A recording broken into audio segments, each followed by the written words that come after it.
Hande and Kerem, a London autumn as an unfulfilled storyline. There are stories that don't end even when an official period is put on them. The story of Hande Erçel and Kerem Bürsin is exactly that kind of story.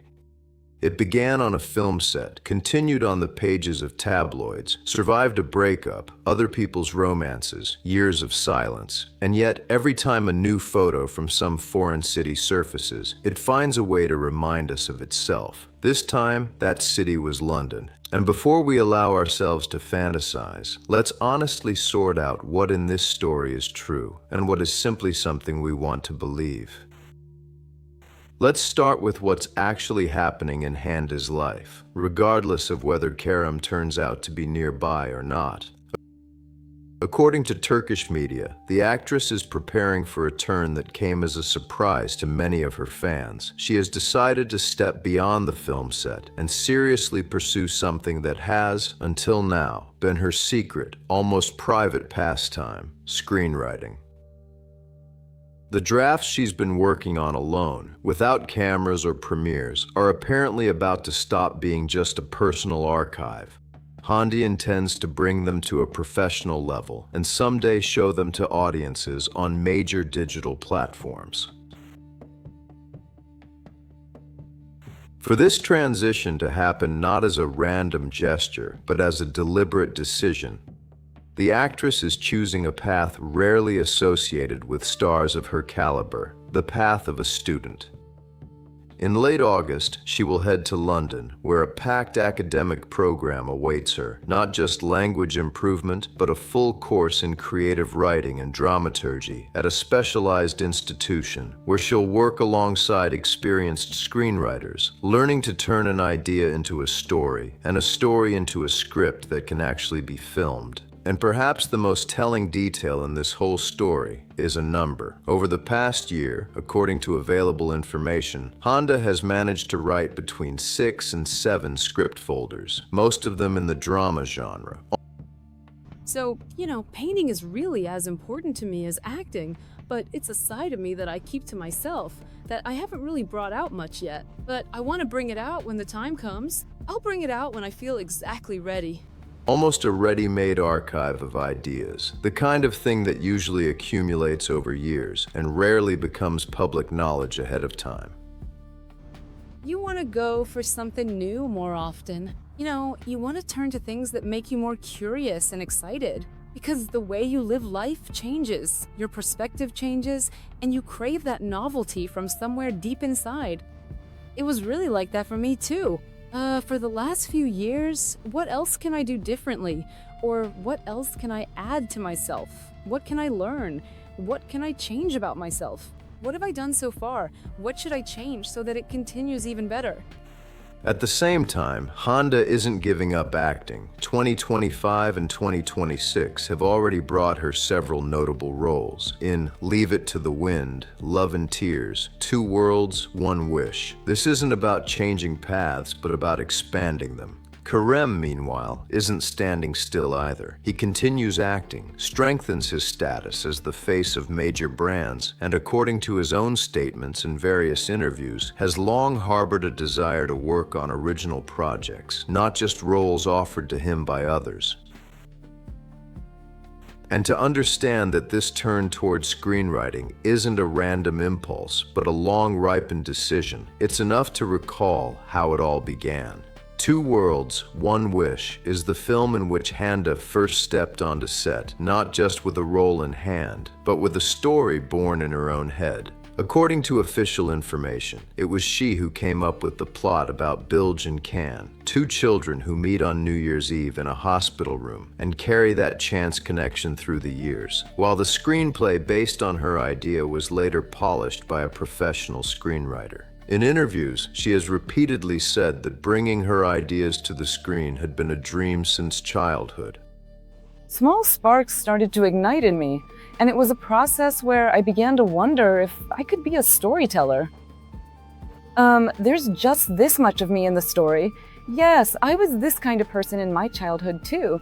In my childhood, I was always someone who dreamed and made wishes, and there are many details of me reflected in the story.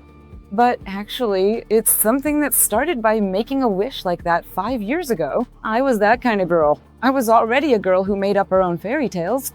And I was a girl who, really lived them. I grew up inside the fairy tales I made up.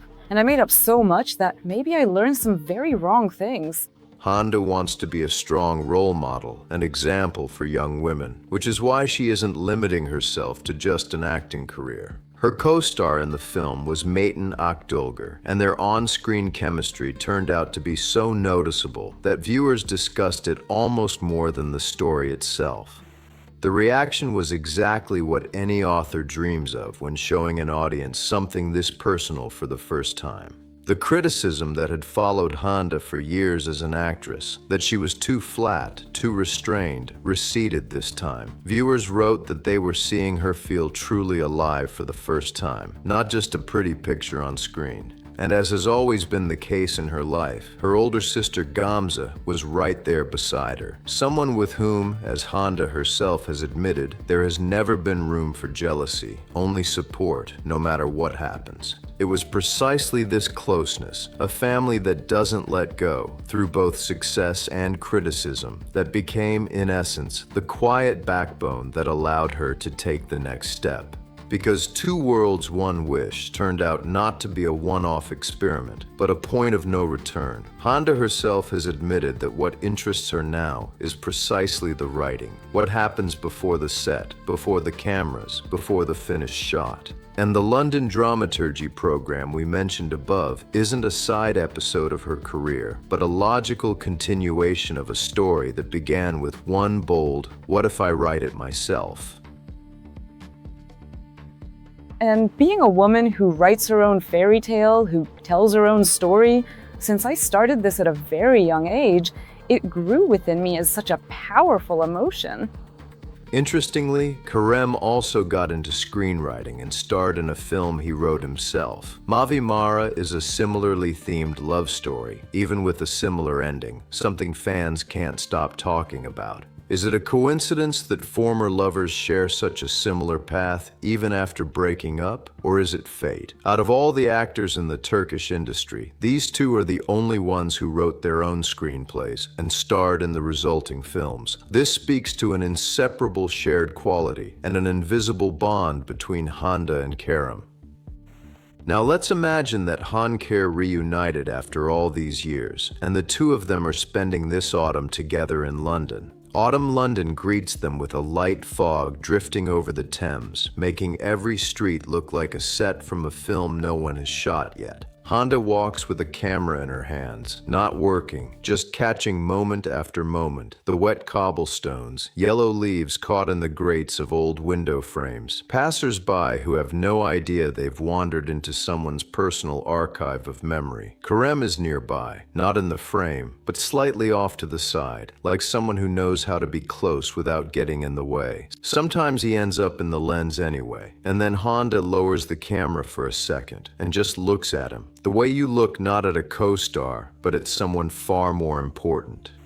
They're not posing. They're talking about new projects, about how each of them wants to write on their own now, about how strange and wonderful it feels to be together again without a film crew's cameras and without dialogue written by someone else. They laugh at something only the two of them understand. No credits, no spotlights, just the warm light of a fading day, an old city, and two people who, if you believe the fans, are finally speaking the same language outside of a script. This is the version thousands of people paint on social media, cutting other people's footage together to music and captioning it, finally.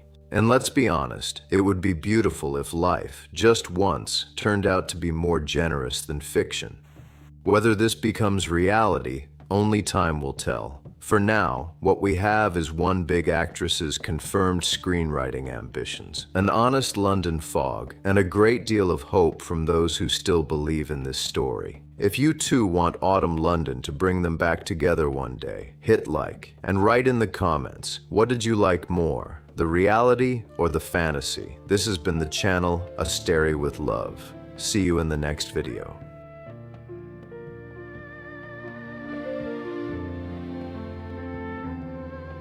Your coat on the chair,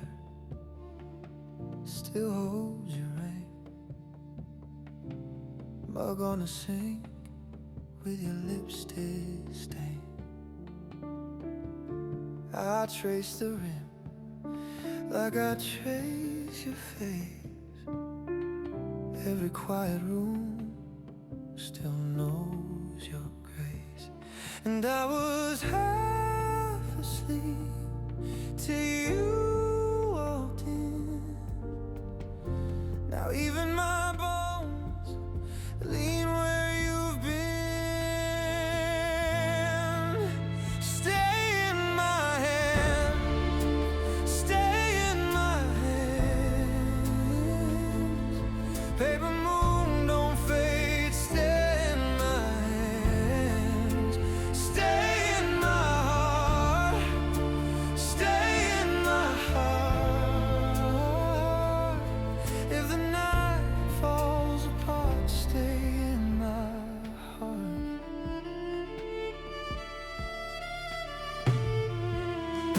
Your shoes by the door, your keys in my bowl. Little silver ring, warm against my soul. You laugh in the hole, then it disappears. But I keep the sound like a song for years.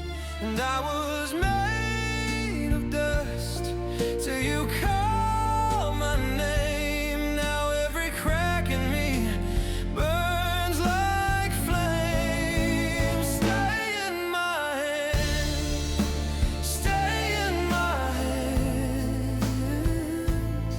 Paper moon, don't fade, stay in my hand. Stay in my hand, stay in my heart. If the night falls apart, stay in my heart.